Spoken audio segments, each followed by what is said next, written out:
Welcome everybody to the first ever Gauntlet album review. In this video I'm going over some of the many albums that were released and that I checked out this week, regardless of genre.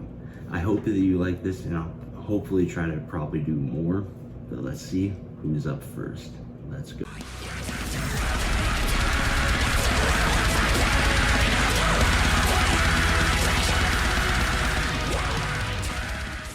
The fourth studio album from American deathcore band Lorna, entitled Pain Remains, shows off a lot more of what we got from their 2021 EP, And I Return to Nothingness.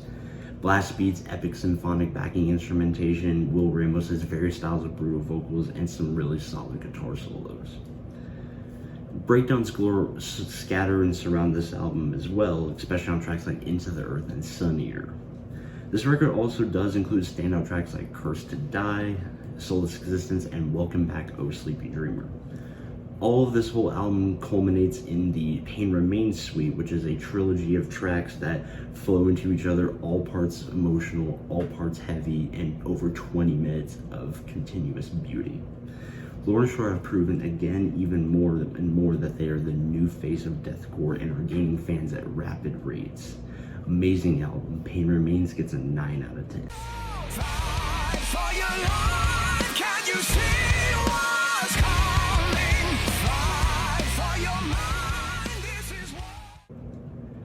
Coming off of one of their lesser albums in their discography, 2019's Walk the Sky, American alternative metal band Alter Bridge have brought back sounds that OG fans will really enjoy as well as newer fans.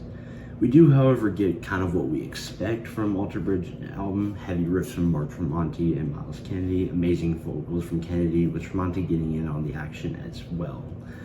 This Is War, Sin After Sin, and Holiday are amazing tunes, with the latter being the only sub 4-minute track on the album. Some songs I don't really go back to as much, but this album does have a lot of what I love from Alter Bridge. Pawns and Kings gets an 8 out of 10.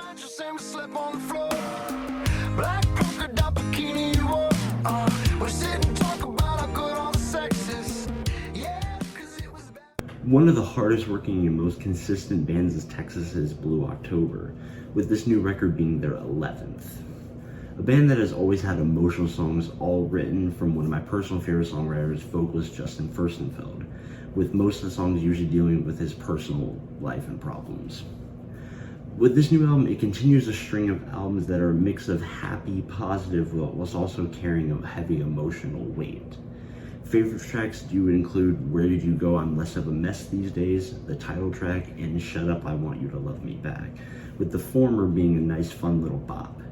Spinning the Truth Round Part 1 gets an 8 out of 10. Can't wait for Part 2 coming out next year in 2023.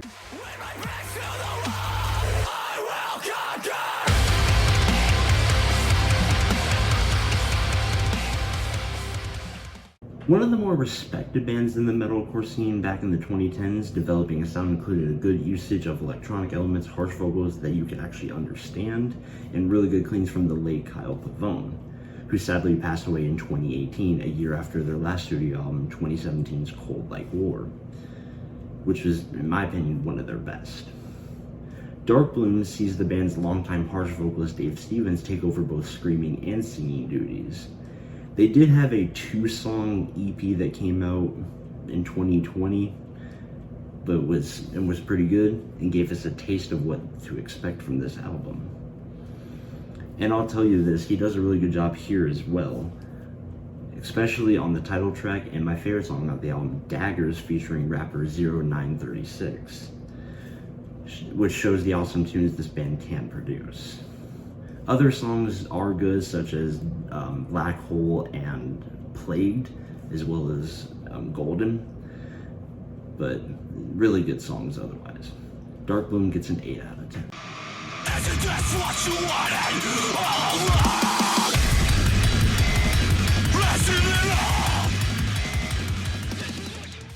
Bringing the heavy is Philly's own metalcore and hardcore act Varials in their 3rd studio album, Scars for You to Remember.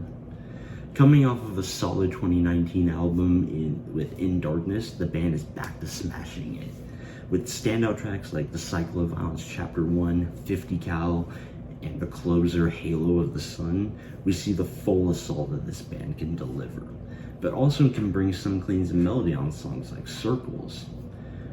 The one thing that is also consistent on this album that's been consistent with the band before, the breakdowns and beatdowns. Get your head banging with this one. Scars for You to Remember gets an 8 out of 10.